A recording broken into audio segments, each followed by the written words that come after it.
Hi, it's Charles Norman here again from Professor Q Sports Solutions with another Professor Q product review. Now today we're going to review the oversized basketball.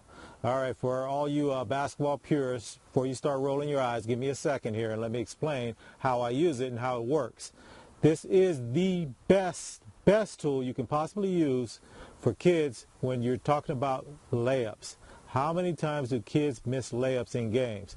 All the time.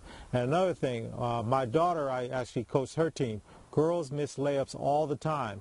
And it's not that they're not as athletic necessarily or that they're not trying as hard. What happens is they release the ball too early. They're not jumping high enough to get close enough to the rim. Guys, when they do layups, they hold the ball longer, and it allows them to get close to the rim before they release, so they're releasing a lot softer than you with the girls and the younger kids. So this tool will help you when you're working with kids and you're trying to get them to make layups a little bit better. It just forces them to hold the ball a lot longer.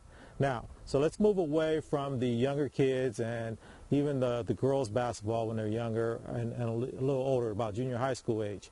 As the kids get older and you're starting to work on back to the basket moves for your post players, anything 6 feet and in, 8 feet and in, the short hook shots, the short turnaround jumpers, this is the tool you want to use. It forces them to get the ball up a little bit higher. It forces them to put touch on the ball. Also, when you are working on floaters in the lane, this is the tool you want to use. This ball used to be sold in a lot of sporting goods stores. You don't see them anymore, and I can understand why.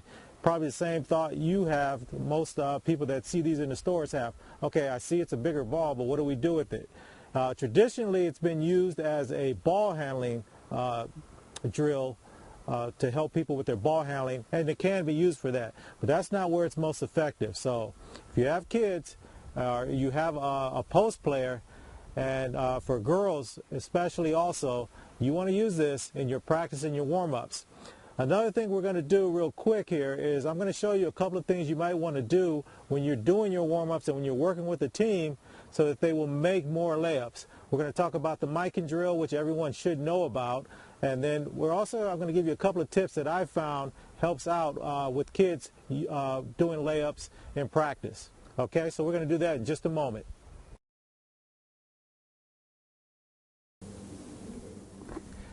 All right, so what we're going to do right now is I'm going to show you a couple of drills like the Mikan drill, and we're going to do the Mikan drill facing forward, and then we're going to do the one facing backwards. And then we're going to pause for a second. Then I'm going to show you a drill I use in practice to make sure that our kids are, that my kids, or when I do the youth training, can actually do layups in the game. There's one thing to do layups in practice and things like that, but you got to be able to do layups in the game. So first, let's go ahead and do the Mikan drill. Now, if you're not familiar with the Mikan drill, this was made famous by George Mikan. This is the drill he used to do. He was a post player, but basically it helped him turn his wrists, and that's the big problem with kids and a lot of the girls when they play. They won't turn their wrists, so they're trying to lay the ball up straight. So when they're coming in, they're laying the ball up this way, but you have to turn your wrists eventually to get the ball into the basket. So when they're laying the ball up, they're doing this, and they're hitting the side of the rim, or it's just not even getting to the rim. So they have to be able to turn their wrists, and the Mikan drill forces them to do that. So I'm just going to do a couple, and bear with me. I haven't been doing these for a while, so just in case things go wrong, I don't want to have to keep editing to make myself look good. So what you're seeing is what happened here today. So to do the Mikan drill, again, it's really important that you step in and you go up with the same side with the hand that you're going to actually release the ball with. So I'm going to go real quick. I'm going to go here. You take the ball out of the rim, and you come here, and I missed. Come back, and then come back, and then come back, and then come back. And as you can see, with the large ball, it's forcing me to actually turn and get my body back in towards the rim and really be careful in what I'm doing. The other Mikan drill you might want to do, we can do the one underneath. Again, it's forcing me to turn my wrists, twist my wrists, and this is what you want to get the kids to be able to do, is to actually turn their wrists back and forth. Okay, the next thing we're going to do is I'm going to show you a drill I use in practice so the kids can make layups in the game.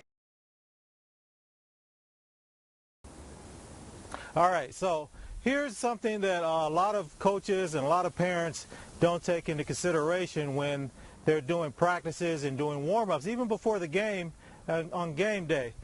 Everyone is running in to do their layup drills at this angle right here, which is the absolute perfect angle for making a layup, overhand or underhand. But how many times in a game do you actually get to come in at the perfect angle? So what you want to be able to do when you're going to do this is you want to have your kids do their warm-ups coming just to the left or just to the right of the rim. So in that case, you want them to do their layup drills coming here, because it's going to force them again to turn their wrists, not come here, but turn their wrists. If I'm coming from this angle, or should I say, let me go on this side, if I'm coming from this angle, I can still lay the ball up without turning my wrist, and that is not what happens in the game. So you want to do it from those two angles, and you also want to have them come down baseline side and make layups also. Because they come in this way, they have to be able to get their body turned, turn their wrist, turn their arm, and still get the ball in the rim. The other thing is, if you're going to be working with kids, you want them to learn the basics first. But over time, you got to understand that you're not going to be able to play the game the way you practice the game. Everybody says practice makes perfect, but you have to practice off balance, off the wrong foot. You're going to have to practice coming in from different angles, because that's what happens in the game. You also need to practice going in for layups, hiding the ball first, and then only bringing it up at the last minute and then finishing. Okay, so I don't want to turn this into a basketball training video, but basically what I'm saying is get the oversized basketball. It's pretty hard to find in a lot of the sporting goods stores, but if you follow the link that I have down below, you can go ahead and buy. I think Amazon had the best price that I could find online, so I gave you a link to them. So again, the oversized basketball, it is not a gimmick. It is a great training aid, and it's highly recommended by Professor Q's Sports Solutions. Thanks again. Come back and watch our other videos for our products that we consider our favorites. And as always, let's keep them in the game. Thanks a lot.